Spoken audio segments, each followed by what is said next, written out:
Arratsaldeon Danori, buenas tardes. Otra vez este día de 22 de abril de esta primavera de 2020 y un día más aquí, esta tarde, con todos vosotros y todas vosotras, desde el Urdaibai Bird Center, esperando pues hacer un recorrido por estas marismas de Gauteriz Arteaga, por esta laguna de Dueta, y hablar de temas pues, de los que nos vayan apareciendo en la cámara y de temas que vayan saliendo en las conversaciones que realizamos en los chats, en los chats, tanto en el chat del directo, perdón, como en el chat que está en el YouTube. Una tarde chula la de hoy también. No está despejada, por supuesto. Tenemos esta cobertura nubosa que nos está acompañando todo el día, aunque no ha precipitado absolutamente nada, que sepamos por lo menos aquí. Buena tarde hasta Cataluña, hasta todos los lugares que nos seguís, ¿no? Desde Tarragona, desde Girona, Barcelona, bueno, yo creo que por todas las provincias, me imagino que por Lleida también nos seguirán también. Buenas tardes también para Galicia. Y bueno, un saludo a todos los que nos escribís Euskal Herritik ere, idazten duzuen guztieri, eta zuzeneko honetan sartzen zareten guztieri, Madriletik sartzen guztieri ere, Igorretik, Solanés. Y aquí nos pone aficionados a Urdaibai, los que nos hemos aficionado ahora mismo con esta cámara a lo que es la reserva de la biosfera Urdaibai, que hoy también aparece chulísima, con un montón de aves que se han acercado a nosotros. Y antes de que se vaya me voy a acercar a esta para que le demos un vistacito, que luego volveremos, que no tiene pintas de irse. Hop. Y nos acercaremos. Un fuerte abrazo hasta Chile. Un fuerte abrazo para Raimundo, que nos sigue también desde el hemisferio sur y desde la otra punta del planeta, ¿no? Y podéis ver a esta garza que está de espaldas, que quizás, bueno, para ahora ya me imagino que la habréis identificado, pero es una garceta, pero una garceta grande, como podéis ver, esta que se ha acercado esta tarde con ese cuello. Ahora lo tiene recogido, pero esa garceta prácticamente más de 1 metro de altura, y bueno, quiere decir cuando levanta el cuello, ¿no?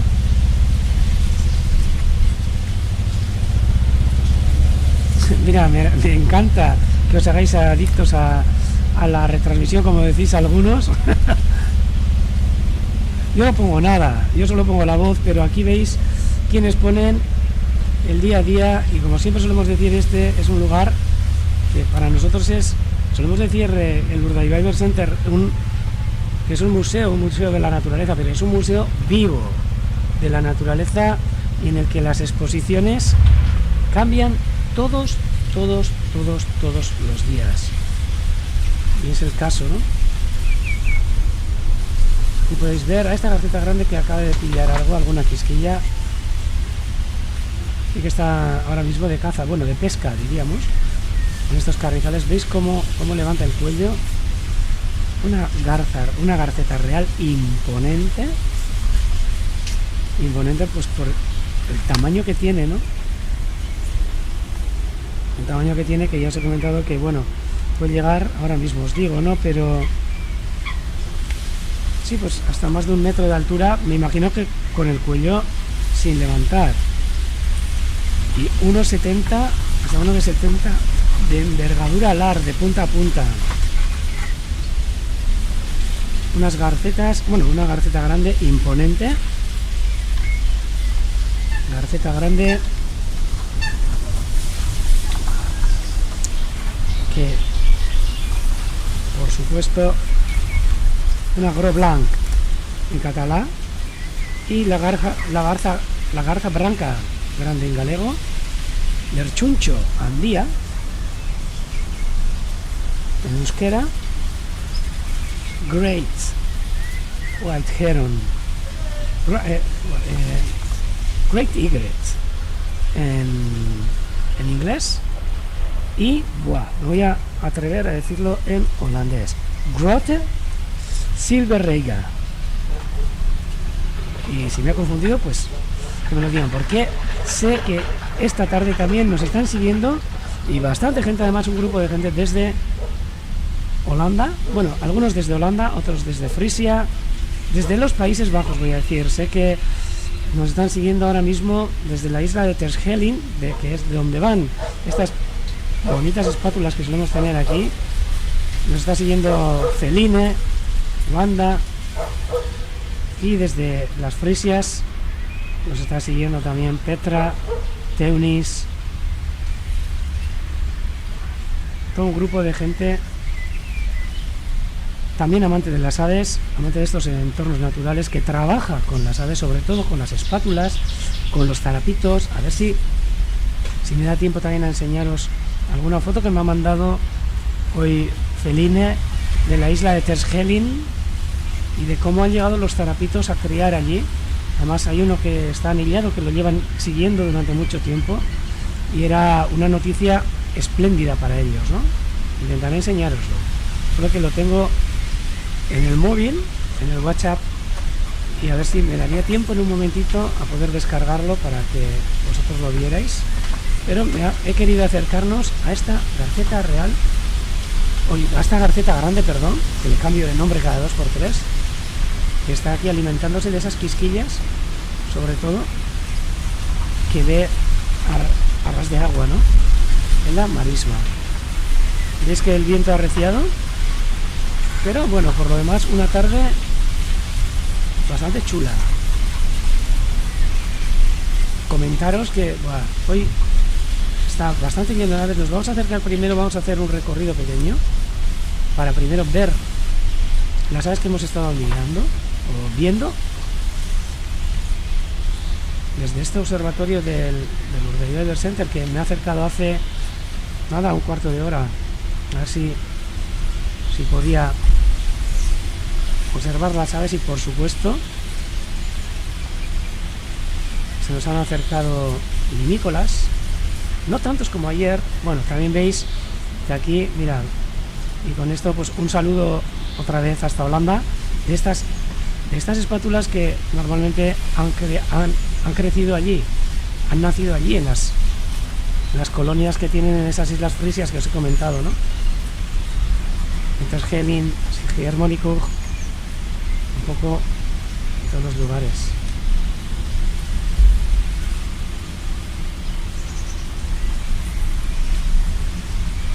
Preciosa está, mira, parece que está bailando. Mira, se lo está pasando en grande. Ay, que se me ha ido. Ay, pero no sé lo que le pasaba, que parece que estaba súper feliz haciendo un baile. Esta espátula joven, que para encontrarse así es que pues se encuentra a gusto, ¿no? Aquí entre Ana de Reales y entre todas estas fochas, ¿no? Y este Ana de Silbón, que nos acompaña también todos los días, que ahora lo podemos ver aquí en la esquina.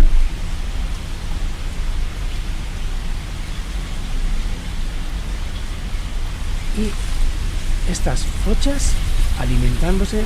Mira la foto tan bonita que nos manda Felipe de ese morito con esas dos espátulas jóvenes, bueno, una de ellas joven por lo menos, que se le ven las puntas de las primarias negras, una combinación perfecta en blanco y negro, como estas fochas que también están en blanco y negro, que nos dejan también estas estampas tan chulas, ¿no? Forrajeando aquí en la hierba. Estas fochas que no me canso de comentar, que para mucha gente son muy comunes, ¿no? Sobre todo gente que vivís en el centro y en el sur, en la península, donde en cualquier humedal, en cualquier En cualquier laguna podéis encontraros las fochas, pero aquí en la costa, pues, perdón, lagunas de agua dulce pues hay pocas, ¿no? Y lagunas como estas también no hay muchas, por lo que cuesta verlas. En Urdaibai hasta que realizamos las mejoras o el proyecto de mejoras de las lagunas de Gauteiz Arteaga, no había fochas. Y ahora pues es un ave que nos cría aquí.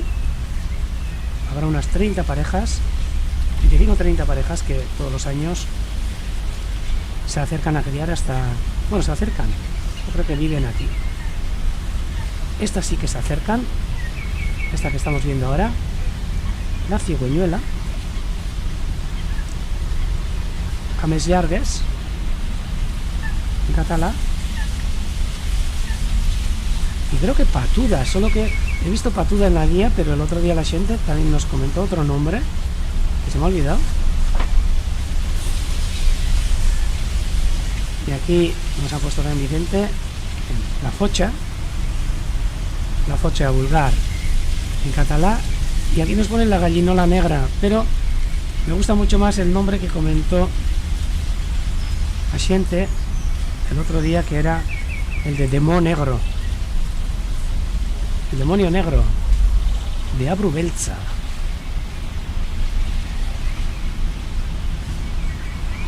Hemen ikusten duguna da urolloa. Bai, urolloa, bai.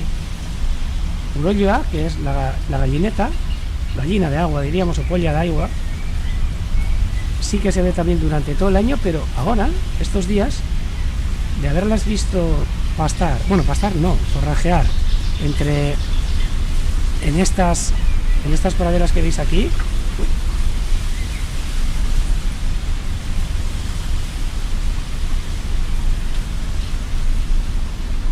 pues a ver si puedo. Uf, hay un poco de terremoto.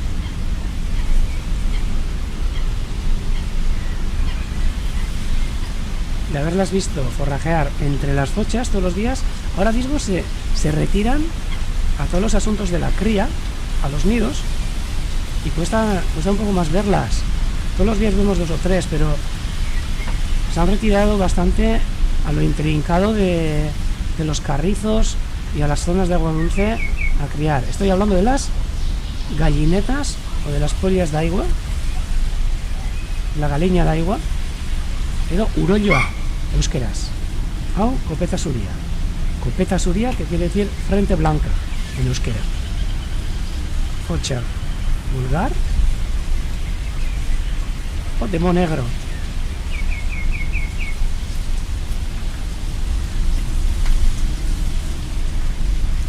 Jo, Mari José, pues el ver gorriones es una preciosidad también. Aves que las tenemos por comunes, pero que, como todos sabemos, están vamos, tiene una bajada de poblaciones increíble,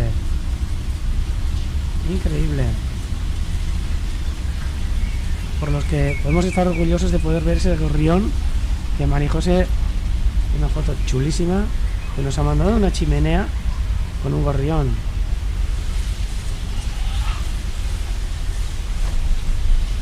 Vamos a pasar al islote,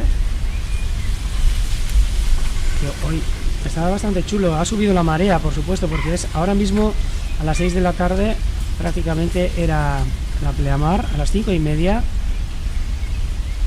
Mira, antes de acercarnos al islote os voy a enseñar, ya que hoy a la mañana estaba prácticamente no, estaba vacía la ría, pero veis ahora que el canal de la ría está a tope. Estas pleamares, además, que no son altas, pero tampoco son tan altas como aquellas que vimos hace un par de semanas o una semana y media, que eran mareas vivas, unas de las más vivas del año, de las que tenían diferencia de casi, bueno, de 4 metros y medio para arriba, ¿no? Entre la bajamar y la pleamar, ese cambio tan brusco que se da, ¿no? En el nivel del agua aquí.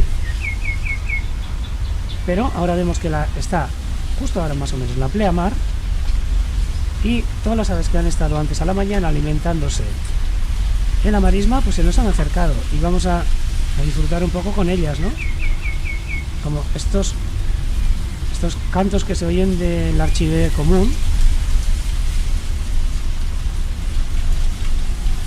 Gorriones en el tejado, jo. Me gustaría leeros también, bueno, está en euskera, pero también os lo podría traducir luego. A ver, si no, quizás mañana, mejor mañana. Así me da tiempo a bajarlo. Un poema que me han mandado sobre un gorrión, una chica de Galdakao, Ainara, que hace escasos días pues le ocurrió una cosa que, pues bueno, que se encontró un gorrión que estaba moribundo en el balcón, y un poema precioso en euskera que se le dedicó a ese gorrión que se le murió en los brazos. Pero aquí, ahora mismo, este Andarríos chico, Kuliska chiquía, la xilitona,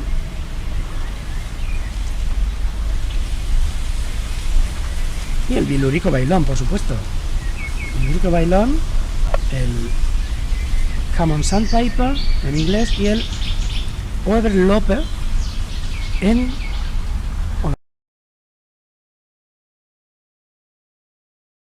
holandés.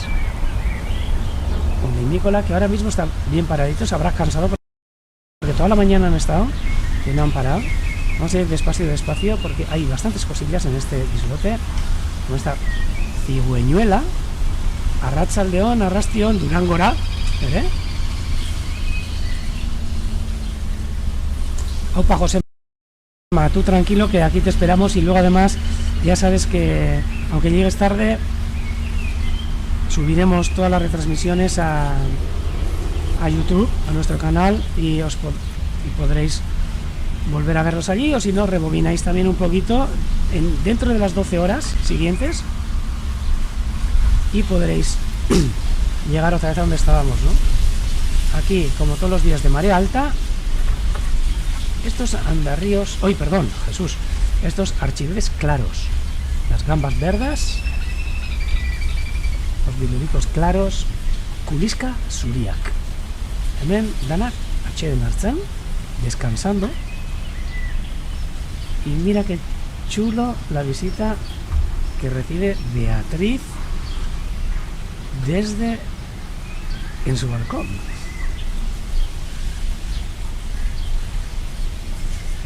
Gorriones morunos que nos enseñáis también en fotos. Arratsaldeon, Amagoya. ¡Aupa, gente! Que no te había visto. Buenas tardes, hasta Yariz. Y ahora viendo estas archives claros. Y, como no, otro linícola chulísimo, que ayer había un grupito bastante potente de estos, que son los correlimos comunes. Este correlimos común, ya cambiando a plumaje nupcial,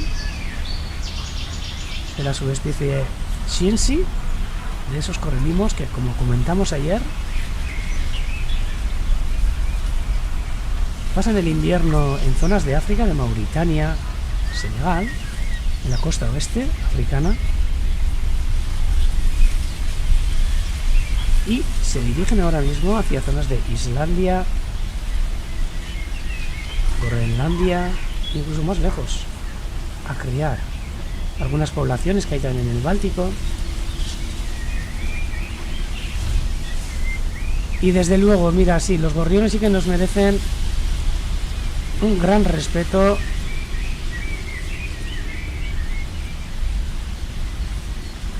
Un gran respeto, ya que nos están acompañando un montón estos días de confinamiento. Aquí entre los archives claros, un par también de correlimos comunes.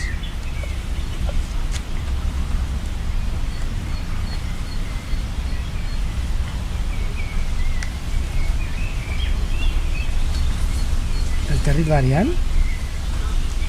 Y sé que el asiente me comentó ayer otro nombre en galego, porque a mí en la guía me pone el pilro común, pero no, me comentó otro nombre que me gustó también más.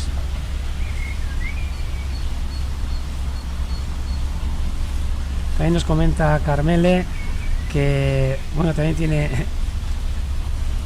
gorriones cerca, pero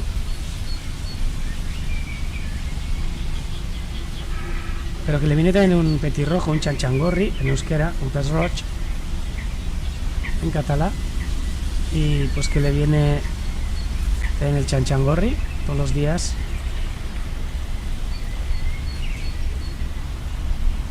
Y que no le da tiempo a sacarle la foto porque se va muy rápido.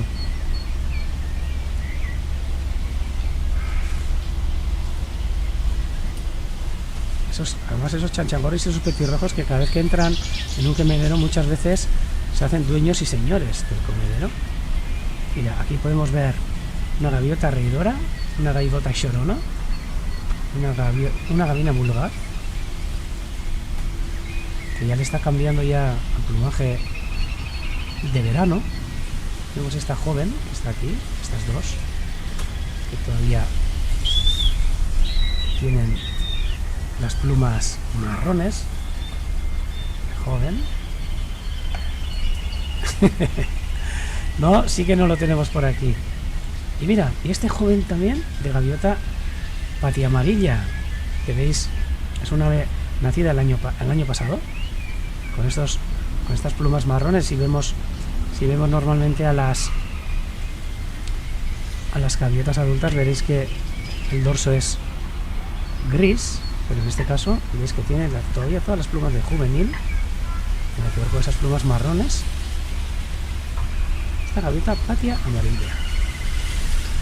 Y a ver si podemos ver alguna adulta, que creo que antes había alguna, pero no sé seguro si se han ido. Ay, perdón. Pero primero nos vamos a acercar hasta esta gaviota reidora, que esta sí, esta ya tiene ya todos los colores y todo el plumaje nupcial. Esa cabeza negra, color chocolate. Pilro curlivico. Joder, lo voy a apuntar, porque si no, de todas se me olvida. Pilro curlivico. Pilro. Es un nombre un poco difícil. Pilro.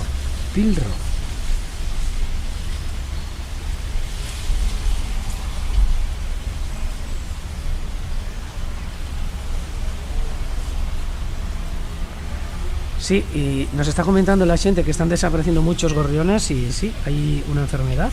Es una malaria, es un tipo de malaria aviar que se está cargando un montón de aves pequeñas, y lugares donde incluso ha descendido el 50% la población de gorrión.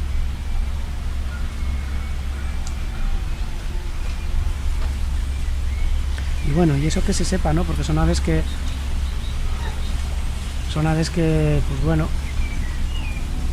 que las solemos ver a menudo, ¿no? En los pueblos y así, pero debe de haber un montón de muertes sobre la malaria aviar esta en otras pequeñas aves paseriformes,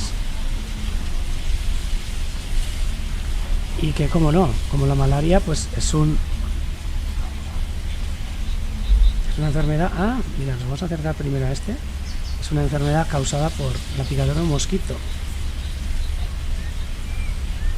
Y a ver, nos vamos a acercar para verlo bien, para no meter la pata. Uy, perdón. Y sí, creo que se trata de un chorlitejo grande. Sí, es un chorlitejo grande. A ver. Sí, no se le ve el aro que suele tener, el amarillo que suele tener el chorlitejo chico. Y la proyección alar tampoco no es muy larga. Nos comentan a ver si se acercan las gaviotas sombrías. Y sí, en invierno tenemos suele haber un montón de gaviotas sombrías, lo que es en el estuario. Aquí las solemos ver poco, ¿eh?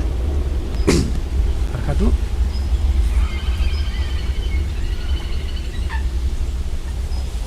Y hombre, pues para el descenso de la población de las aves, al final las enfermedades causan un estrago terrible, pero también, sobre todo,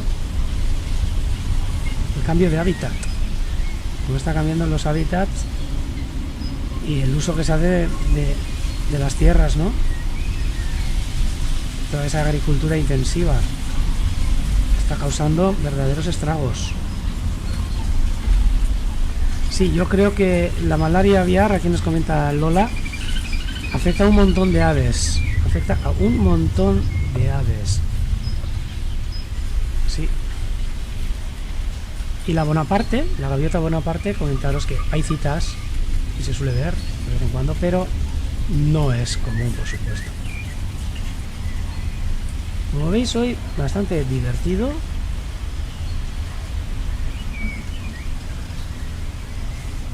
Y es lo que pasa cuando suele subir la marea, ¿no? Y cuando nos coincide con la pleamar.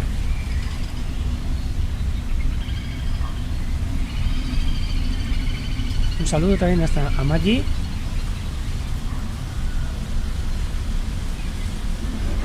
Y nos vamos a acercar al islote de las espátulas, que como siempre, bueno, no como siempre, pero como muchas veces, pues, aquí les encanta estar en este islote pelado, que algún día estos juncos también quizás algunos los tendremos que quitar para hacerles un poco de sitio y hacerles más agradables,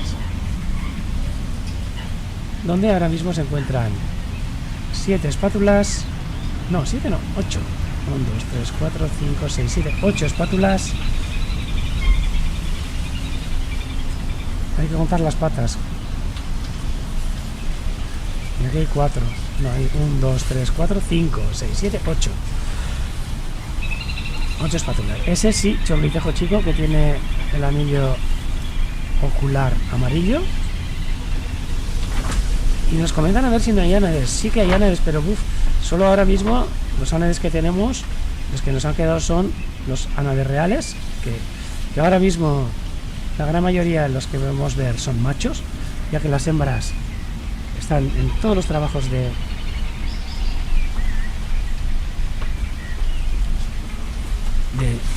nidificación, están con los huevos seguramente, y dentro de poco tenemos un boom de patitos, pero y podéis ver aquí cuadrillas de ánades reales, pero si os fijáis todos machos. El abandono de las zonas rurales también, Antoni, cambia totalmente los usos del suelo. Es una pasada, es una pérdida de hábitat según para qué especies, ¿no? Aquí siempre suele decir que uno de los ecosistemas aquí más en peligro es la campiña atlántica, ¿no? Esa campiña que, entre comillas, vamos a decir que es artificial, es creada por los hombres, ¿no? Bueno, como todo lo demás, porque yo creo que ahora no queda, exceptuando algunas zonas de montaña pues muy lejanas y algunas selvas que quedan en los trópicos, todo lo demás está modificado. Todo este paisaje que veis, por muy idílico y muy boscoso que parezca, aquí se ve la mano del hombre en el hombre de la humanidad, vamos, en cualquier lugar. Si nos acercamos aquí, por ejemplo, veis estos encinares preciosos, pero que si nos empezamos a hurgar un poquito, ahí va, pues vemos todos estos pinos, ¿no? Pinos traídos desde América, el pino de Monterrey, que ahora ya en esta zona pues hay lugares donde ya crecen ellos solos.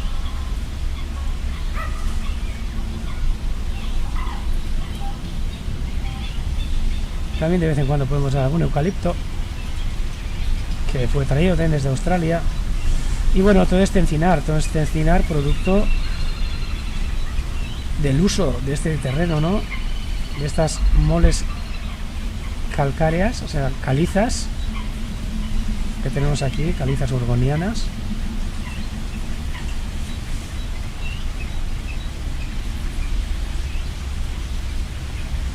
Y la verdad, como nos dices, Bárbara, que no. Por ejemplo, los ánades frisos, los rabudos, los cucharas, se nos han ido, les toca. Estamos ya en épocas de que vayan hacia el norte, hacia sus zonas de cría.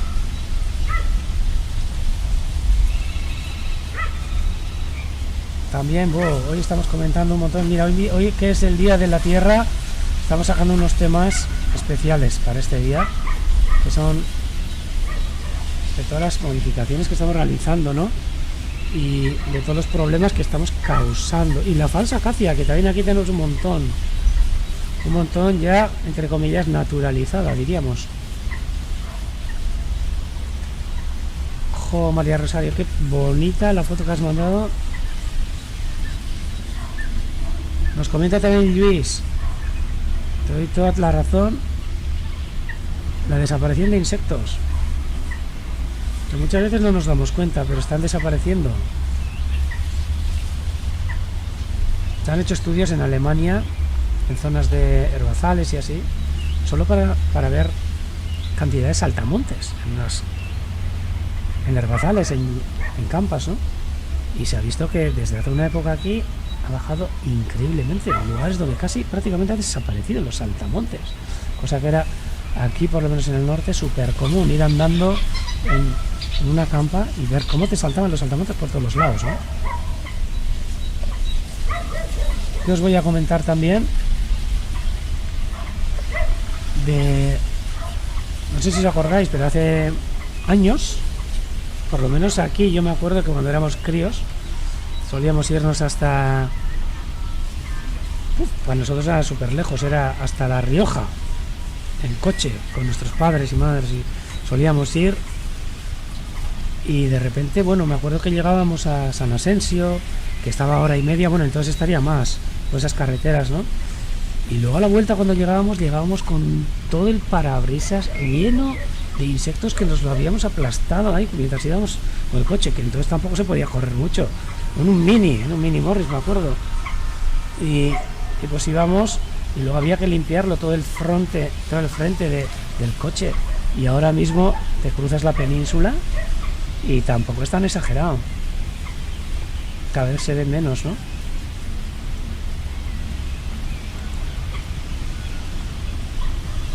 Y bueno, también comentaros, agradecidos totalmente porque toméis parte en estos chats, viendo estas imágenes, tomando parte con nosotros. Hacéis un trabajo que hace que las retransmisiones sean muchísimo más fluidas, una gozada con las preguntas que hacéis y que podamos contestar en la medida en la que podamos, ¿no? Y también comentaros, pues, toda esa gente que estáis donando y hacéis donaciones también, que nos han llegado directamente. Ayer mismo nos hizo una ilusión terrible. Nos llegaron, tengo que saludar desde aquí a una persona de Mundaka, que por supuesto no sé quién puede ser, pero agradecerle la merienda que nos mandó, unas nueces con un membrillo de aquí, de caserío, hecho en casa, buenísimo. Y que nos llevó hasta aquí. Igual que pues las aportaciones que hacéis, ¿no? Que es una gozada para que podamos seguir aquí, podamos seguir retransmitiendo y trabajando en este trabajo que nos gusta un montón, ¿no? Que es el de la divulgación y el de la conservación por este espacio, ¿no? Y el poder enseñaros imágenes tan preciosas como esta, de esta garceta común que está ahora mismo debajo de la cámara, con este plumaje nupcial, con esas plumas que veis que le salen de la espalda, esas plumas filiformes ahí que parecen, más que plumas, parece pelo. Preciosas las plumas, y ese pecho con esas plumas que le están creciendo, y con el viento que tiene, pues esta cresta que tienen, esas dos plumas que le salen del cogote. A ver si es la garceta que hemos estado siguiendo estos días, que tenía una anilla JC, Juancar, si os acordáis. ¡Qué bueno! Vosotros traéis quesadas. Mira, yo hoy me he partido unas nueces y he estado comiendo las nueces que nos ha mandado esta mujer desde Mundaka. Le agradecemos un montón. Pero tranquila, que estamos en confinamiento, pero todavía tenemos también algún alimento. Pero unas quesadas, vamos, Víctor, o sea, ahora mismo. Y ya sabéis que cuando pase todo esto, estáis invitados a acercaros, y no solo aquí, no solo al Urdaibai Center, porque es a todo Urdaibai, a toda la reserva de Urdaibai, que os va a ofrecer un montón de cosas. Os voy a pasar también el link en la página de turismo de Urdaibai, donde podéis ver todo lo que se puede ver aquí en la comarca, desde naturaleza, cultura, ¿por qué no? Historia y, ¿por qué no? Sus gentes, que creemos que, bueno, no sé si todos, ¿no? Pero somos bastante majos, yo creo. Bueno, como en todos los sitios, ¿no? Y imágenes de esta cámara que de verdad son increíbles. Estas plumas que solo las crecen en su época nupcial para ponerse guapas y guapos, y como bien nos dice Ángeles, que sí, súper atractiva, seguro que liga. Si es la garceta JC, sería su primer año en estos asuntos de ligoteo, y vemos cómo le han salido estas dos plumas que ahora veis volar. Oye, mira, María José, qué idea más buena, por supuesto, una quedada de las gentes del chat, no estaría mal. Voy a mirar las patas, pero mira, aquí a la hora de identificar las garcetas de las garcillas huelleras y demás,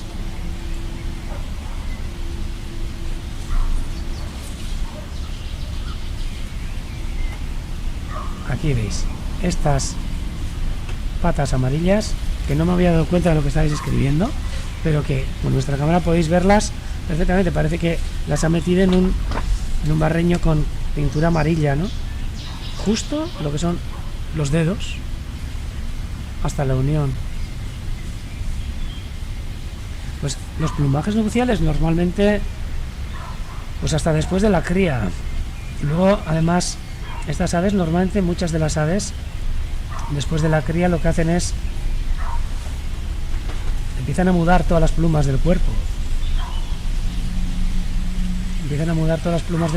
Y claro, estas plumas que veis ahora tan maravillosas y tan perfectas, pues que las utilizan un poco para ponerse elegantes, como nos ha comentado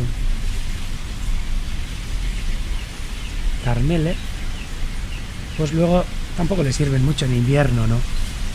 En invierno pues un poco más para aislar el cuerpo y demás. Entonces muchas aves lo que hacen es, después de la cría, cambiar totalmente el plumaje. Las aves pequeñas, los paseriformes, muchos de ellos, la gran mayoría, cambian todas las plumas, las de vuelo, las del cuerpo y todo. Los jóvenes no, los jóvenes mantienen con las que han nacido, cambian algunas plumas para pasar el invierno. Bueno, depende que cada pájaro es un mundo, y cada uno es nada, un libro. Pero normalmente hasta después de la cría. Los patos también, ahora los vemos muy elegantes, pero cuando pasa un poco la cría, estos machos que han estado todo perfectos, pues irán desgastando su plumaje, se les irá desgastando. Ahí va, mira, hoy tenemos aquí, bueno, una cuadrilla. Ahí va, espera, que me ha parecido verle la anilla, o ha sido la pata, pero esta otra garceta que está jugando ahí, mira, ya está jugando para hacer el nido. Sí, esta es. A ver si es Juancar. Sí, es Juancar. Lo podéis ver. JC. Esa anilla amarilla que se puede ver aquí. Entre comillas, vamos a decir, jovenzuelo del año pasado, porque nació el año pasado en julio y ahora creo que está practicando aquí con las ramitas, pues para este año pues empezar con el nido. ¿Veis? Aquí le vemos para atrás y para adelante con una ramita. Creo que jugando, porque como nos haga aquí el nido, vamos molestando al silbón. Preciosas imágenes de esta garcilla que tiene nombre, se llama Juancar. Veis que en esta pata de la izquierda, bueno, en esa tiene la anilla amarilla colocada en Ízaro, en la isla donde crían estas garcetas, el año pasado, cuando era nada más que un pollito, el 14 de junio. Y aquí veis la anilla metálica que tiene en la pata izquierda, Y lo vemos aquí, con este carrizo que está entrenando para cuando empiece en época de celo.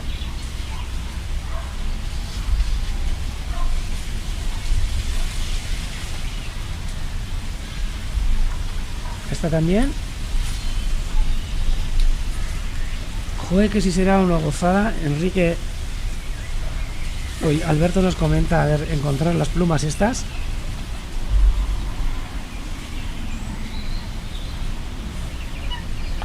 Si no, la cámara tiene una definición terrible. Además, al encontrarse tan cerca, hay veces que ni me enfoca de lo cerca que se encuentra, que seríamos capaces casi de leerle la anilla metálica si se pararía.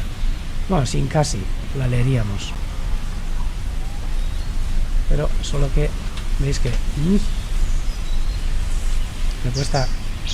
Pero si se parara, bueno, vemos solo que ahora está jugando con estas ramas, ya que normalmente estas garcetas hacen el nido en la isla que tenemos delante, en Lízaro, en Urdaibai. Una colonia mixta de garcillas bueyeras y garcetas comunes. Nosotros nos gustaría que criara aquí, pero ahí va. Si teníamos también una espátula aquí, a ver si puedo acercarme. La jovencita esta comiendo. Vamos a ver cómo pasa el pico por debajo del agua. Qué imágenes más chulas nos está dejando la tarde de hoy. ¿Veis cómo barre con el pico? Y además está pasando justo por debajo de la cámara. ¿Veis? ¡Taca! Una que se ha comido, una quisquilla. Cada vez que levanta el pico, algún animalillo que se come, algún invertebrado. Vamos a seguirlo un poco. ¿Veis que a veces empieza a correr detrás de... no sé, uy, que se les escapa? Y veis cómo acorrala también a veces. Con ese pico tan sensible que lo introduce en el agua para barrer el limo y para hacer mover de ahí, ¡tac! Otro que se ha comido. Cada vez que levanta el pico. Estudios que se han hecho para saber la disponibilidad de alimentos que hay en una zona, de contar al minuto cuántas veces levanta el pico para comer la espátula. Y aquí era una burrada. Aquí salían unos números de veces que al minuto eran una pasada de media. Esto otra vez, mira, llevamos un minuto y ya 5 veces se ha levantado. O sea, 5 quisquillas que ha encontrado. Otra vez. Y era una pasada, pero teníamos gente voluntaria en un proyecto de investigación que pasaban un montón de tiempo mirando las espátulas y contando a cada una de las espátulas cada vez que levantaba el pico, cada minuto. Y con eso se consiguieron unos datos preciosos de la laguna, en la que nos decía cuánto alimento había. ¿Por qué llevan 2 anillas? Nos comenta. Mira, es que está todo junto hoy. ¿Por qué llevan 2 anillas? Una es la oficial, que es la metálica, que lleva un número de identificación como nuestro DNI, y una dirección, que es Aranzadi y San Sebastián en este caso. Y la otra es una anilla plástica de PVC para la lectura a distancia, con las letras JC. Mira los detalles del pico y los detalles de esta espátula joven, ¿eh? Es preciosa. Y ese pico que parece una cosa dura, no. Es algo, no sé, tuvimos la opción hace pocos años de poder tener una espátula en la mano, una espátula para soltarla aquí en la laguna, de un brote de botulismo que hubo. Mira, ahí vemos cómo come. Un brote de botulismo que hubo en unas lagunas cercanas, en Salburúa. Y una vez que se curó, la trajeron aquí para soltarla. Y es algo increíble, el pico. Una sensación súper rara. Este pico que parece duro, pero es súper sensible, que capta debajo del agua cualquier invertebrado de los que se acerca. Ay, y Felipe nos dice que lo raro es que no hayan llegado los flamencos. Y déjales, que ya si nos llegan los flamencos, el cambio climático ya estará... Bueno, ya está por aquí, ¿no? Pero Bueno, quizás en un pasado habría, ¿eh? Quién sabe. Algún día os hablaré de lo que tuvimos aquí en un pasado, bueno, reciente para lo que es la Tierra, ¿no? Pero, ¡op! Mira, nos ha abandonado. Y ahora yo voy a seguir con la misión, en euskera. Y por supuesto, os podéis quedar todos y todas, ¿eh? Os podéis quedar acompañándonos en esta transmisión, que seguiremos viendo aves, ¿eh? Y seguiremos acercándonos a todas las aves. Y por supuesto, intentaré decir todos los nombres, para los que no sepáis euskera también, todos los nombres en euskera, en castellano, en galego, en catalán, en inglés y de vez en cuando pues en holandés. Ahora, mi pronunciación pues no lo sé. En euskera y en castellano yo creo que bien. Ahora, en catalán, galego, inglés y holandés, pues bueno. Y gracias, Bárbara, a todos vosotros que nos seguís en estas emisiones. El poder ver, mira, estos andarríos chicos, estos biluricos bailones a tan poca distancia, ¿no? Casi que podemos hasta datarlos. Tendría que mirar, pero este tiene todavía algunas plumas. Y ese micrófono en el que se oye de todo, ¿no? Bueno, eta orai, irudi hauekin euskerazko ibilaldiari hasiko dugu, baina lehenengo os voy a dejar con las imágenes, como todos los días, del Urdaibai Center. Ahí llega.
itxaron.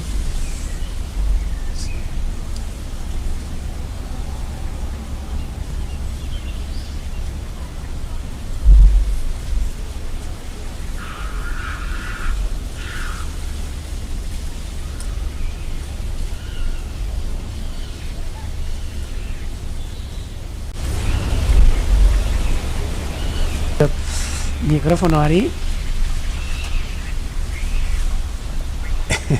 batzutan astu egiten zai. Eta ona izena izaten da, bueno, lehenengo eta behin arratsaldeon zueri hurbildu zaten guzti hori, euskeraz jarraitzen dut zuen guzti hori Euskal Herri osotik, eta gonbidatzen ari nintzen zueri txatean parte hartzeko. Bai, botoien bat ikutu dut, bai, baina ja berriz ere ikutu dut eta listo. Eta eskerrik asko, eta eskatzen dut, bai, benetan parte hartzeko txat honetan, zuen galderak botatzeko, ze askoz ere eroangarriagoa egiten da horrelako emanaldi hau, zuen ekarpen guztiekin eta, ezta? Beraz, ez dut atxeden hartu, amentxe nago. Bakarrik horrelako desfase txiki bat daola, hitz egiten dudan bitartean da zueri iriste zaizuen erazte, ezta? Bueno, besarka handi bat, Irunera, Busturira, Igeldora, bueno, nora ez, Igorrera, Penintxula Orsora egia, Gernikara, Jangizera, Gautegi Arteagara ere, hemendik jarraitzen digute jende askok, eta gaur, egon naiz komentatzen, hasiko garela gertutik ikusten diren hegaztiekin, ze aukera daukagu, Irlatxoan bertan, dauden hegaztiekin gozatzeko, eta hemen lehenengo hitz egiten egon naiz lehen, nolako kulizka txiki polita dekogun. Hemen, atxeen hartzen, geldi.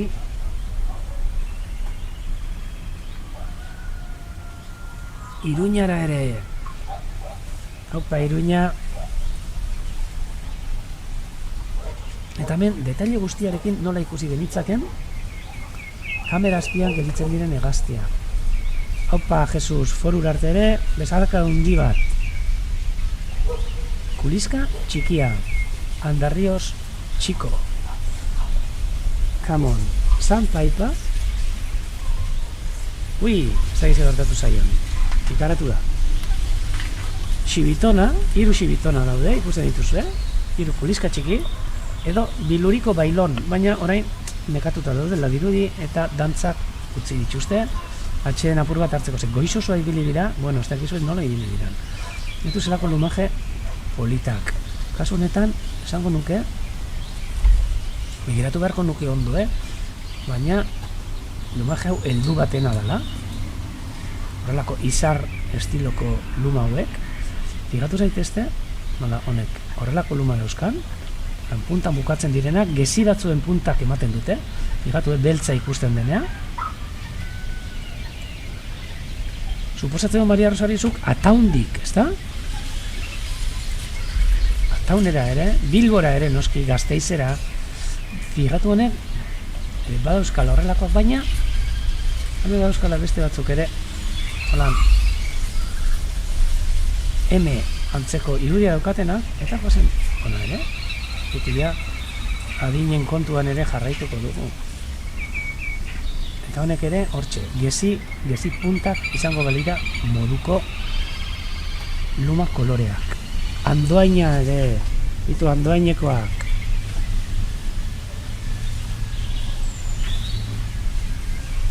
Andoainekoak uste dut, entzuna daukadenez, hegazti izen hartzen dute, ontzak. Gipuzkoan hainbat herri daude, hegaztien izena ematen zaiena, bertako biztanleei. Andoainen ontzak, hori fijo. Deban tariñak, hori ere fijo. Zatera joan nahi zorion miruak, baina ez nao ziur. Baina, hemen, kulizka txikiak. Politak benetan, eta zerbait izartzen duten mokoa, lumartean, nik uste dut temperatura kontua dela. Ze azken finean, horrelako mokoetatik eta, temperatura galera ondia eukitzen dute. Eta horrela lumartian sartuta, bueno, batez ere neguan, eta bai hori, eta bai zergaitik gauten diren lotan hanka baten gainean. Eta usten dugu berdina baiti dela. Bi hanka uretan, azkenean, bero galera handiagoa da.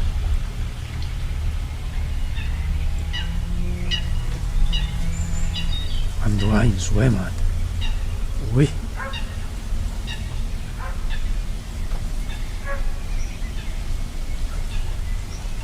Eta urbildu baita esan zelen, gozatzen egon gara, gozatzen lertxuntxo txiki honekin, eta bere, ui, Jesus, ematen du entzunen gaituela.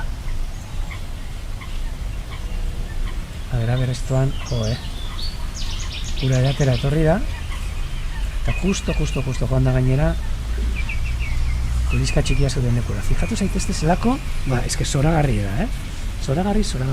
Aizearrekin gainera, hortxe ikuste zaizkio ugalgarairako atera dituen luma linduragarri horrek, bai kopetan, hortxe ikusten duzu zelako luma luzebi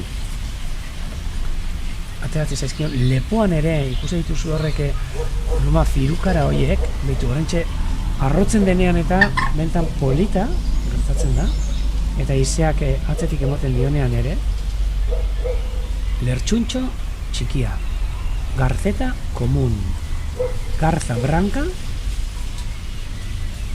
eta katalanez astu zait. Eta, bai, hemen daukat, Martinet Blanc, bai. Eta ikusten duzue, hemen guk daukagun lertxuntxoak izate ditu hankak, fijatu zaitezte, horia, beste guztia beltza. Baina, hankak, tartxoa, beltza. Ikusten dituzu zelako eskatak eta zelako definizioa daukan kamerak, Hortxe ematen du, dinosauren hankak ematen dute. Beren arbasoak izan da, arbasoak edo. Familikoa, zango dut nuke. Ditu zelako eskatadun hankak dituzten. Ui, ze pena. Ez digu utzi, beste bat da, jarraituko dugu, bai, hau gure laguna da, hau JC, Juankar izena jarrita duka, eta hau gaztetxoa da, justo azpi-azpian dago eta begiaren kolorearen eraztun horia daukada, bezarka hundi bat elgoi barrera arte eta mentxe behitu, ikuste zaio eraztun metalikoa, arantzabiko eraztuna, hori pena da, justo eskinatik ikusten da, baina hor zenbaki bat darama, gure nanaren moduan, eta helbide bat, eta jartzen du Arantzadi San Sebastian, Arantzadi San Sebastian, hori da gure helbidea. Urruti joan da nola, honingoan, beste lekuren batera urbildu dira, urbilduko gara, Badezpadan nahi dut urbiltzea limikola guztietara, hau ere kuliska txiki bat, Iluriko Bailon, Xibitona, Jamon Santaipa, eta bat falta zait, Xibitona, bai, baina lehen komentatu dut gaztelerazko saioan nola dauzkagun jarraitzaile pilotxo bat Holandatik, eta beraiekin gelditu naiz, izenak ere saiatuko nintzala holandez ez ezaten, eta pronuntziatzeko ez da gizelan izango da, baina hau, amentxe, aurren ikusten duzuena, kuliska txikia, Overloper. Handiatik irakurtzeko jartzen duen moduan antzera izaten dela, eta hemendik, bezarka da handi bat, Martxu Benke, Petrari, Teunis, Felineri, Roloferi, Uandari, eta zemataztuko dituan Theory, Joeriri, zebadakit jarraitzen gaituztela, Holandatik bertatik, eta bitu, Jonek esan digu zelako hankak dituen, gaur hanka kontuetan hasiko gara. Begiratu ere zelako hankak dituen, kopeta zuriak. Eta hortxe mikrofonoaren pare-parean txilinporta irrintzika. Baina, ontxe, kopeta zuriaren hankak. Eta mokoa. Eta bekokian daukan eskutu hori.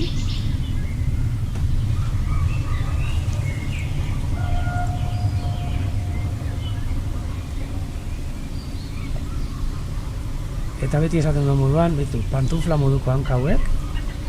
Lehenko egunean, esan zen idaten, zein zan kaktus horien generaz, gure lagun batek komentatu zuen nola kaktus honerantza hartze ziola, kaktus tropikal hori lore moreak ematen dituen hori, eta bai, antzerako atalak ditu, ataletan banatuta moduan dago, lobuloka, eta erabiltzen ditu arraun moduan, hau bai dela arraunlari, bueno, itzela hanka honekin, eta ikusten duzuen nola, ze hurbil gauden, batzutan, ikusten zaion begia izaten dute, gorri kolorek, granate kolorekoa izango nuke, ardo beltzaren kolorekoa, baina, batzutan ez da ikusten, ez du kontrasterik hartzen beltzarekin, eta geldituko balitz, apurtxoa, eta hortxe ikusten duzue, mokoa, zuria daukala, baina, hor, bekokitik gora doana ez dela mokoa, dela adornu bat, izaten duten hegazti askok,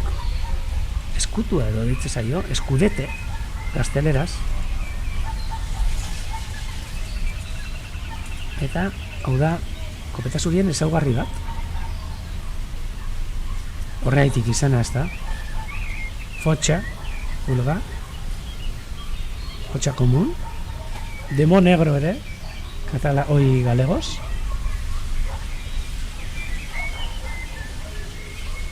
Eta hemen, gaur, hegaztiekin gertutik disfrutatzen. Eta ikusten duzu, zelako, bueno, gu beti izan dugu gure ardiak bezain beste jaten dutela. Horrelako kopeta zuri kuadrilla batek, bueno, neguan gozadat izaten da ze kopeta zurien artean, neguan izaten ditugu agian iaia 200 kopeta zuri, urmaeldian, eta ahate txistulariak ere 300 inguru, eta denak belar jaliak. Neguko egunetan, usten dizkigute irlatxoak, belarrik gabe. Ez daukagu sartu beharrik desborsadora pasatzen,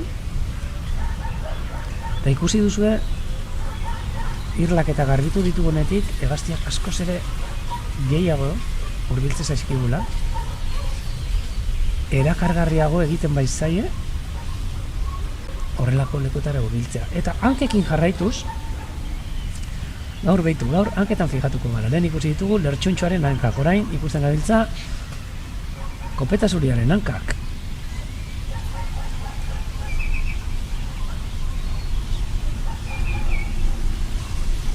Aupa, xente. Tú vas por los nombres, por los nombres en galego. Bueno, beste hanka batzuk ikusiko ditugu. Usten dizkigun ikusten. Ez uretan ditu. Hauek ez daukate, eta gainera joan ere joan da. Ditu. Hemen beste hanka batzuk eta gainera ematen duen nagia kentzen. Eta ikusi dituzue zelako difen. Ala! Eta hori oparia. Uste dituzue hanka palmeatu hauek. Basatearenak, bitu gaur, hanken zaioa. Hagan ikusi dituzue, honek ere arraun moduan erabiltzeko ezin hobeak.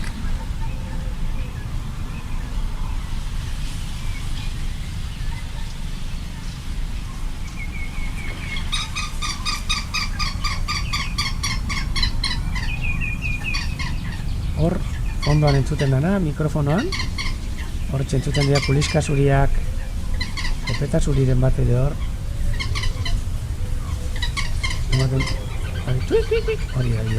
Hori txilinporta, hor farreal gara antzeko bat. Bitu, ondinok, irten edezkara egin, honeki, hainkak erakusten dizkigute, limikola. Limikola normalean izaten dituzte hankak, ez dituzte palmeatu, bitu, amintxe ikusten dira. Eta zelako hainka politak dekoia esan honek ere, baina ez dira palmeatuak, hauen normalean badaude beste batzuk, limikola ere, falarokoak eta horrei bai ere lobulatuak dituzte, kopeta zurien antzera, eta adibidez abosetak dauzka ahaten antzera, palmeatuak, aspaldi desagertu dana. Eta ontxe, juerga itzela, beraz goazen urbiltzera, bestelan desagertuko zaizkigu, eta gero ikusteko ara, ez ditugu ikusiko, kuliska zuriak. Zeia marea geisten hasita dago. Bihar tokatuko zaigu ere, itxasgora justo saioan zehar gabiltzanean. Beraz, ia ziurtatuta daude limikolak hementxe ikustea limikolo polit hauek. Hemen kuliska zuriak, biluriko klaro,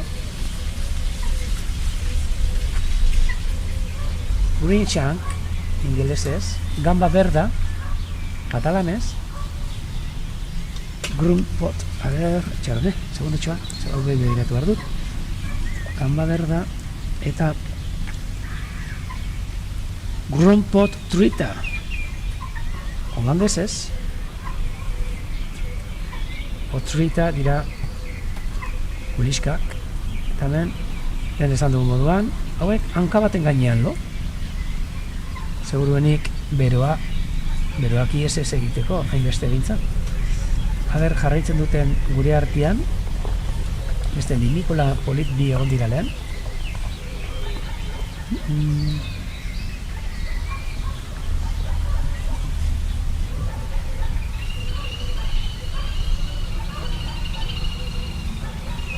Geldiro joango naiz. Bai, hemen txeragoz. Txantxan... Bueno, bat, hemen ikusten dugu, gero beste ere geldituko gara, baina hemen ikusten dugu bat lotan. Eta hortxe ikusten duzuen hori, erdi-erdian, txikitxoagoa eta marroizkagoa. Txirri arrunta. Txirri arrunta. Antxe esango dutzuek. Territ variant. Katalanez. Pirlo curlibico. Pilro curlibico. Oso zaila esateko galegoz. Territ variant. Correlimos común. Danlin, euskera, ingelesez, eta Bonte Strand Loper. Bonte Strand Loper, holandesez, eta hortxe, bera bakarri lotan, kuliska zurien artean. Aber, besterik ikusten dugu nolakorik, ze atzo ere, komentatu nuen nola txirri arronta hauek, txinzi, subespeziokoak direla eta Mauritanian.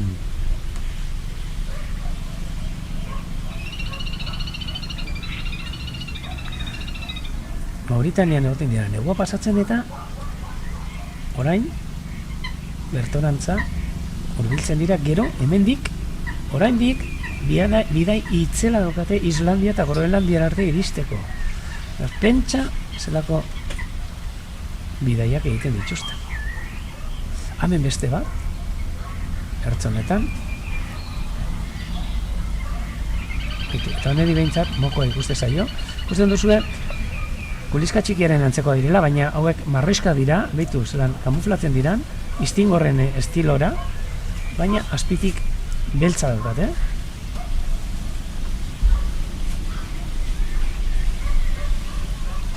Eta behitu, nahiak, galdetzen digu, lehenez komentatu dulala, proiekzion alar. Egoaren proiekzioa zein dan, eta bai, egoaren proiekzioa izaten da, nola salduko dizuet. Egoko lumak, nor arte, iristen diran, hegaztiaren gorputzian. Eta segun, badaude hegazti batzuk oso antzerakoa direnak, baina proiekzio hori, egoaren proiekzio hori, edo luzera hori, desberdina izaten dutenak. Adibidez, lehen ongara komentatzen, ze ikusi dugu, saiatuko nahi zabera aurkitzen dudan, ze gai hori atera da, txirritxo handia ikusi dugunean, baina hain badirudi edo joan edo eskutatu indala. Urbilduko naiz beste irlara ere, besteran argazkien bitartez erakutsiko dutzu zer dan. Eta proiekzio izaten da bitu. Urbilduko naiz adibidez hegazti honetan. Ikusten duzuen nola hegoko lumak, honek beltzak diana, beltzak edo iluna, bustanaren puntara artea llegatzen direla, ezta? Honek luma beltzenak bustanaren puntara arte. Segun eta zelako ego luzera daukan, edo punta honetan arte, edo laburrago izango dira. Eta badaude hegazti batzuk proiekzio oso luzea daukatena, eta beste batzuk laburtxoagoa. Eta hori erabiltzen da, kasu askotan, hegaztiak identifikatzeko orduan, adibidez, txioen artean, txio arrunta eta txio arrunta adibidez eta txio horia, normalean gainera migrazio luzeak egiten dituzten hegaztiek ego luzeagoak izaten dituzte, hau da, proiekzio luzeagoa izaten dute. Ezue fijatu zaitezte enarek eta sorbeltzek eta zer nolako egoak dituzten. Eta horiek dira migrazio guztiz oso luzeak egiten dituztenak. Eta fijatu zaitezte adibidez txepetxak zelako egoa daukan. Borobila labur-laburtxoa, edo errekatxindorrak, edo ormatxoriak, edo kurloiak. Borobil duak, ez dira hegazti migratzaileak. Edo ez behintzat besteko migratzaileak, ez da? Orduan, horiek daukaten proiekzioa oso laburra da, migratzaileak ez direnak, eta migrazio luzekoak oso proiekzio luzea. Eta erakutsiko dutzuet, adibide bat, argazkian, Txaron, lehenengo aurkitu behar dut adibidea. Iberiko... behitu, amentxe, erakutsiko dutzuet ontxe. Ikusten duzuen, hor goian, txio bat. Ikusten duzue txio hori honek, ikusten duzue xagua, ez da? Xagua edo kursorea.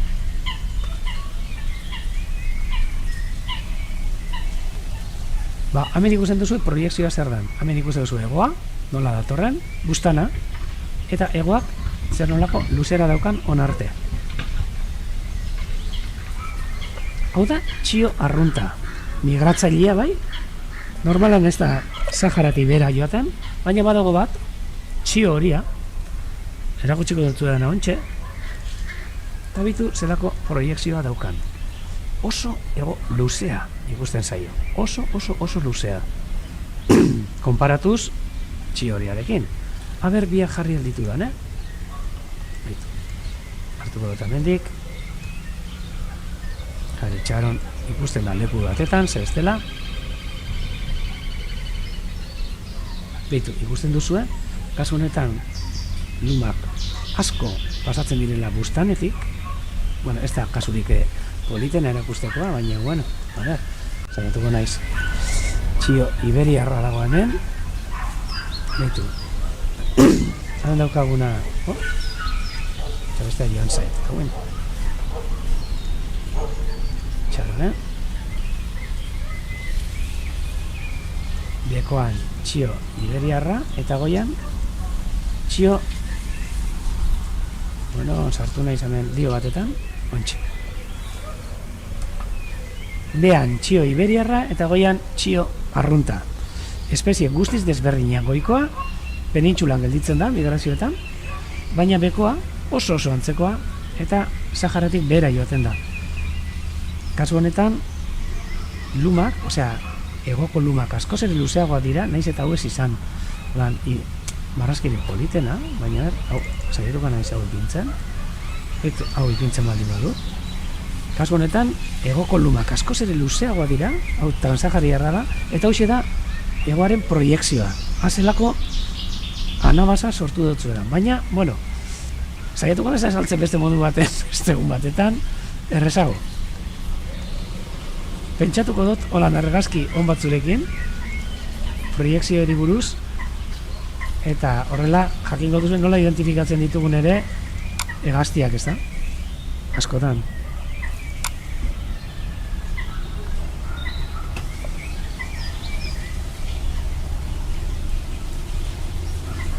Beraz, hemen jarraituko dugu bizitatxoarekin. Zue galdetu, Eta bai, egia esan nunca te acostarás sin saber una cosa más. Niri egunero gertatzen zait hori, Egunero, eta zuekin ez dakizu ere zenbat ikasten dudan. Kuliska zuriak. Eskerrik asko, Arantxa. Ez dakit ondo azaldu dudan, baina bueno, urretu bada behintzat.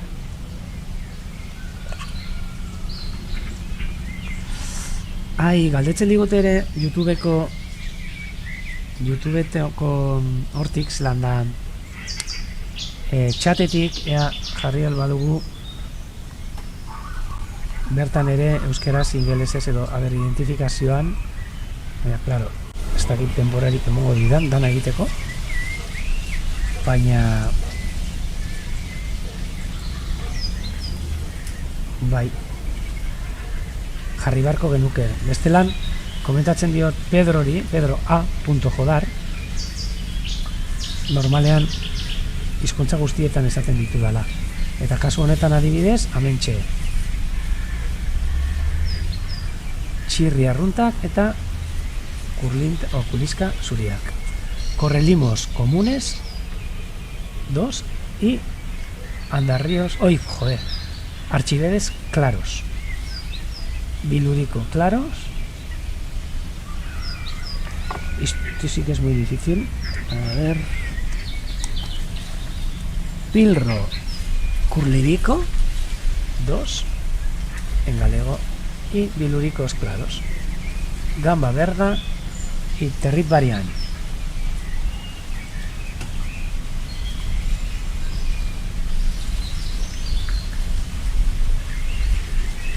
Oso politak. Salto egin daigun. Ai, beitu. Horretxe erakutsi behar dizkizuet. Aber ez diran joaten. Inguruko hegaztiako kameran, hementxe, arabaz oso bi. Ai, ontxe txonta etorri da ere. Berderoia txorrua behor dago. Dana borrokan euren artean. Beste txonta eme bat, urbildu da. Ontxe goian jartzen da txorrua, beste txorru bat. Arabaz oso pikarta hemen aurre aurrean. Arabaz oso beltza ere egon da. Eta ikusten dozu ez, denak gaur eguraldi kaskarra egiten da denean, euri kontuak eta ikusten dozu gehiago hurbiltzen dirala jalekuetara eta ontxe kaskabeltza, txorrua, txonta, danak elkarren artean azarre. Honek bai ematen duela ia futbol partiduaren retransmisioa, ez da? Kaskabeltza eskerreko aldean, ontxe kornerera joan da, eta txonta gora, eta beste txonta arra azpian, pipa jaten, eta arabaz oso beltzak goiti botatzen dizkien kakauete apurrak jaten. Ontxe kurloia edo txolarreare hurbildu da, eta danak saltzan, ontxe arabaz oso beltza, etorri da, danak kalderatu ditu, eta kornerera, kanpora joan da txorrua, ontxe lateraletik dator horra albotatik arabaz oso pikarta, salto egiten du eta kurloiak kakauete hartzen du, txaloroa kurloia entzako eta txonta bizion entzako behitu, inor konturatu gabe, txak, pipa bat eraman du behitu, zelako futbol partidua, bueno ez janleku jolasa, esango genuke. Hauek, egunero, etortzen diranak, eta zelako bizitasuna, bai, Ibonak esaten du, zozoak beleari ipur beltz, eta hor dago beste ipur beltz bat, arabaz oso beltza. Eta kantari, atzean entzuten duguna, zozo beltza ere. Baina, eurekin batera, txorruak, txontak, arrakeneak, bueno, juerga itzela. Gero, uste dute, saio amaitzen dutanean berriz ere pipatxo batzuk eta jarri beharko dizkidala, ze honek ere postasun handia ematen du. Nahi duzuela kirol hau.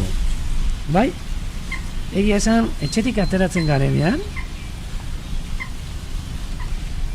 oso kirol polita izan daiteke, prismatikoak hartu, gidatxo bat hartu, eta zuen etxe inguruetatik bueltatxo bat eman, eta hemen ikusten dituzuen hegazti guztiakia ikusten dituzuen, ze ziur nago zuen bizitzaten lekuan ere, gauza mordoa dauzkazuela batzuk ezagute zaituzte, eta bakien duen bizizareten, eta benetan zuek ere paradisuan bizizarete.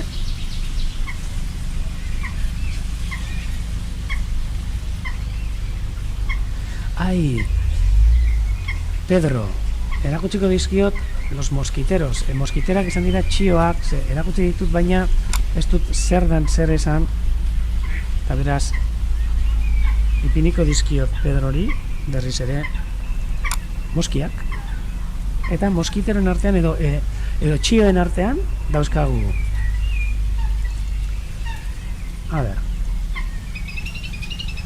Azten gara. Txio arrunta. Ui, no, pardon. Biatu dut gozatxoan. Ontxe. Hemen, txio arrunta. Moskitero komun, esaten da gazteleraz. Katalanez eta, ontxe begiratu dut, ze, ez dakit ziur, baina errez daukat, aurkitzeko. Moskitero komu, moskiter komu eta Picafollas komu, galegos. Gero baita ere badaukagu beste bat. Txio iberiarra. Moskitero iberiko. Oso antzekoa, muy parecido, baina beste ego proiekzio bat, beste formula bat, egoetakoa, koloreak nik uste dut antzerakoak. Baina, portara guztiz desberdina. Este es ibérico. Pedro, el que ves ahora mismo, este es ibérico. Amen ugaltzen da, es el que cría aquí. Desberdintasunak. Normalean, hauek, subsahariarrak dira. Migratzen dute, Saharatik behera. Transaharianos. Besteak aldiz, parkatu. Txio arruntak aldiz, normalan peninsula inguruan gelditzen dira, Afrikara salto egiten dute, baina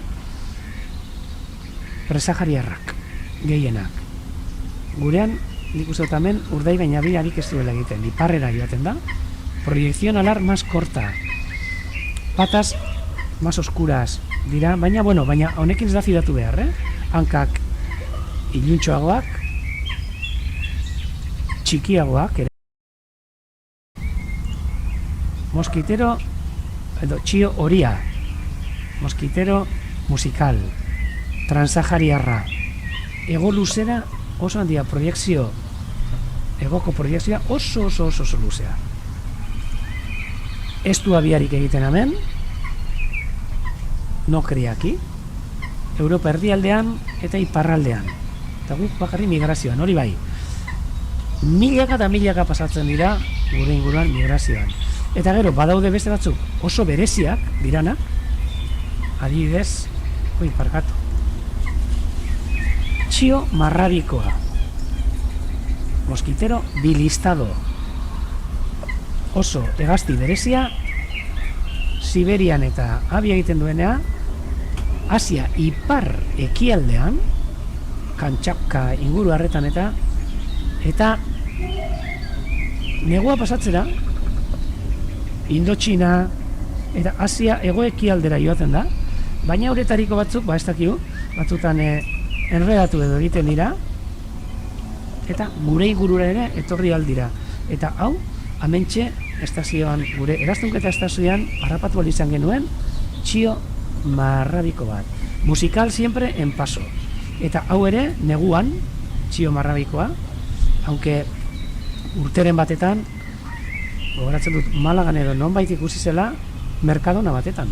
denda batetan, barruan, fruterian, eta hainbeste izan ziren, hurbildu ziren txorizaliak, euren kamerekin argazkiak ateratzeko. Ze oso hegazti berezia da txio marrabikoa. Beraz hau, esan behar nutzuena. Hegazti txikiak dira, baina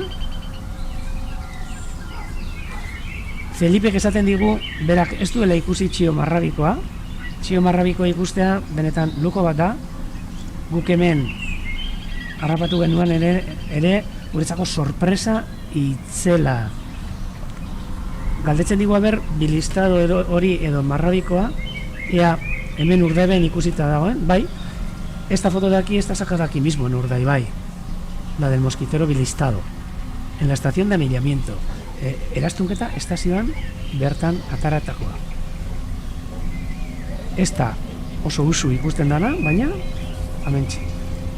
Oso polita. Egun batetan erakutsiko dizuet honen ibilbidea, benetan txori polita, bilistado deitzen jako gazteleraz, txio marrabikoa, hemen ikusten dituzue. Bat, 2 marra. Egoan dauzkan, 2 marra hauek. Eta konparatzen baldin badugu txio arruntarekin, txio arruntari txak, 2 marra hori falta zaizkio antzerakoa izateko. Baina txioen artean danetari dago. Bai. Honen baten erakutsiko dutzuet honen gidaia. Bai, hortxe, Felipek ere atera du, baina hori nik esango nuke txio horia dela. Tienes que venir, Felipe. Hombre, gonbidatuta zaude. Etorri. Jarraituko dugu. Urtsu bat. Eta eta hori bai, eskerrak eman behar dutzu edaz, jarraitzen duzuen guzti hori, eta zuen donazioekin eta lortzen duzuenak aurrera eramaten, ezta? Atzo, eta honetxe esan behar duz, lehen gazteleraz esan dut, baina atzoki genuen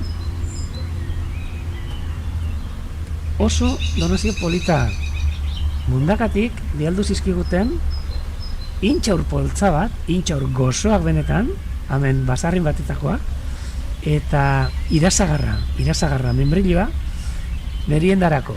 Hasta que ze ondo sartu jakun merienda hori. Pues te vienes con la mujer, Felipe, por supuesto. Ez duzu utziko emaztea etxian. Eta hemen beste migratzaile polit batzuk, mokosabalak. Espátulas, gazteleraz, Becplané, Cullereiro, galegos, ingeleses, Spoonbill, Leipela, holandeses, hau da, holandeses ikasi nuen lehenengo txorien izena, Leipela, oso izen polita, eta alemanes ere bakigu, Lofla, mokosabala, oraintxe, lo, 7 mokosabal, lasai. Ez nabil meriendak eskatzen, ez arantxa. Baina atzo etorri zaiguna, itzela, argazki bat eta dena atarako dizuet, erakusteko arratiako irasagar goxo bat, intxaurrekin, lujo. Egingo duguna da, hemen lehen Mari Jose komentatu du txatetik, egunen batetan agian gelditu beharko ginala txatean parte hartzen dugun guztiak, eta amitxe 11 bat egitea, eta bien bitartean ikustia ez da inguru hau. Zergaitik ez, holako kedadatxo bat, badakit batzuk urrunekoa zaretela, baina beste batzuk ordutxo batetan amentxe zaudete. Eta bain behitu, salto bat egingo dute, tik-tak. Ui, barkatu. Eta hemen, oin eskutatu da hortxe, baina, joan da. bustanikara bat egon da, bustanikara zuria. Gazta falta, bai mai. Emateare, eskatzea libre, baina emateare, noski. Baina, bueno, zuek ezagizu ze, ondo portatzen ari zareten. Baina bai, egunen baten, amentxe. Gelditu behar gara, Urrei Berzenterren, ze bakizue urtean, gutxienez 4 aldiz, egiten ditugula 3 aldiz, hegaztien mundu mailako eguna, hegazti migratzaileen eguna, ezeguneen eguna, eta batzutan ere egun meteorologikoa, mundu mailako egun meteorologikoa ere ospatzen da, eta horrelako egun batetan, zer gaitik ez, hurbiltza baldin badaukazue, holan gurekin parte hartzeko eraztunketa saio batetan, hegaztiak ikusteko inguru honetan, bueltatxo bat emateko, eta, bueno, hemen ingurukoak behintzat, nik esango nuke, Iruñatik ere pare bat ordutan, Euskal Herri buelta guzti dituterakoak eta baldin bazarete, herriberakoak eta agian denbora gehitxo, iparraldetik ero baita ere zuberakoak ero bazarete gehitxoago, baina bestena pare bat ordutan asko jota, bertora etortzia. Planteatuko dut.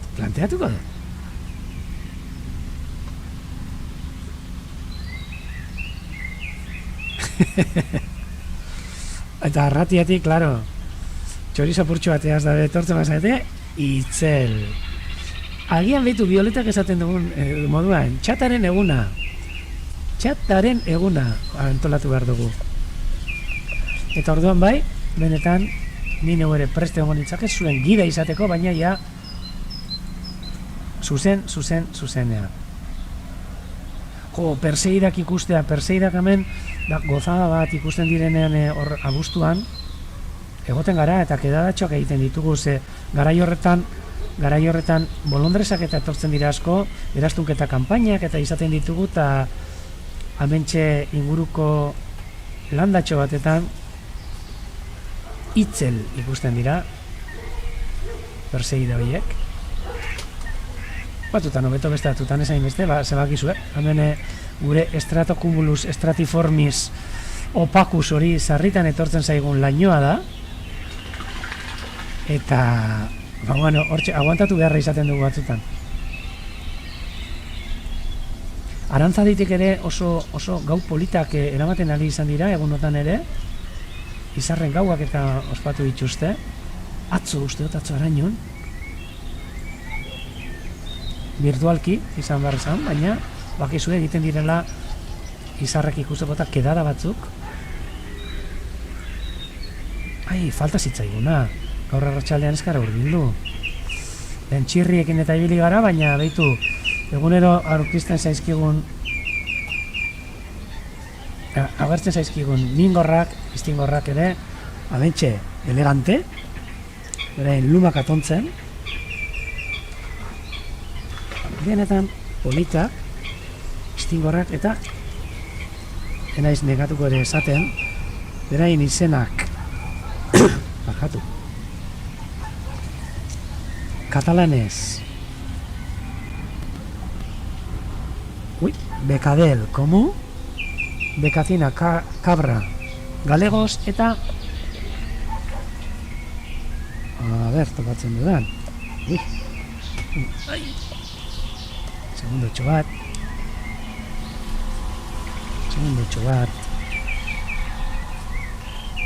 Watersnip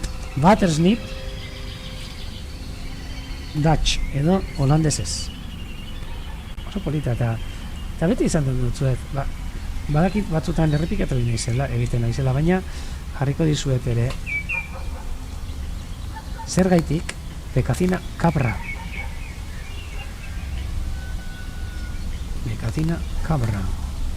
gazteleraz agachadiza agachadizan ikutzen dudan amenatzean entzuten ditugunak dira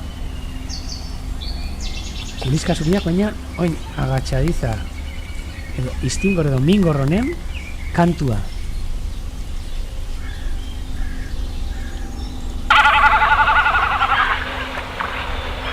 Alto, ez dut esango kantua denik, ze lumekin egiten duen doinu bat da,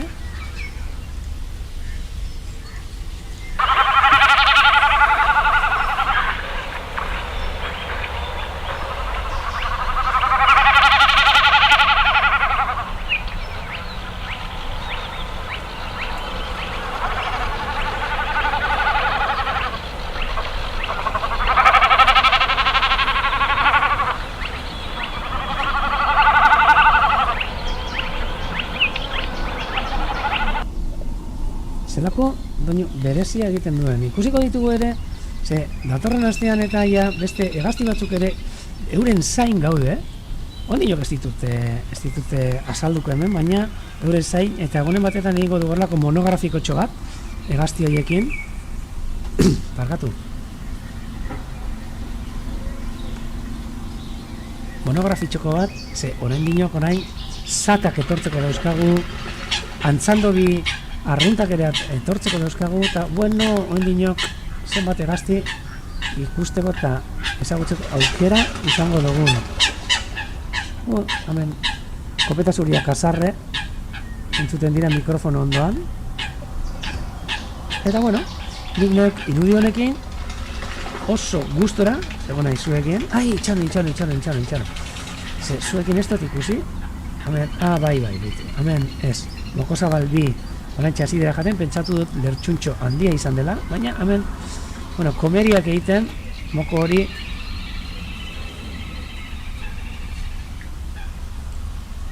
bai, limikola gehienak egaz pilo bat egiten dute, gaina migrazio luzeak egiten dituzten gaztia dira. Batzuk badaude, igerian egiten dutenak primeran, aboseta, esaterako, faloropoak dira, gutxe esan gotzuet, aurkitzen dudan, euskarazko izena, inoiz zait gogoratzen, oso gutxitan ikusten ditugun hegaztia dira. Mendebal txoriak dira.